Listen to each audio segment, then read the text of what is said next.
damit mo. Yan, ito. Yan, yung marapat sa inyo, sa'yo.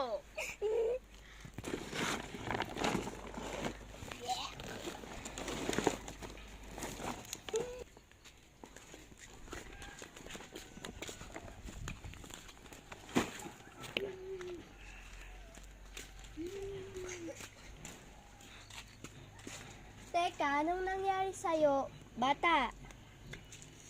Pinalayas po ako ng tita ko sa bahay namin.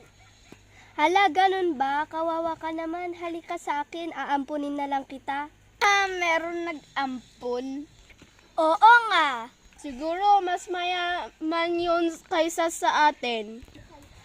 Wag mo na lang ikalat-kalat yan sa bahay ko. Basta halika na, ako na lang bibili ng damit mo. Salamat po. Halika na. Oh.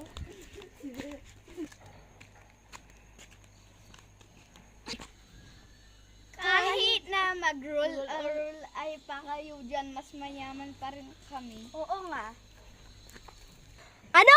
Bastos kayong bata! Halika kayo dito! Bahay naman ng tatay ko yung tinitirhan niyo eh. Ang kapal mong Wait lang, sino kasi? Wala. Yaw, dia. Niya ka ba? Ubot ka ay. Isa pa, pag sinabi mo talaga yan, ipapakulong kita. Oo nga eh. Tatawagan ko tatay ko.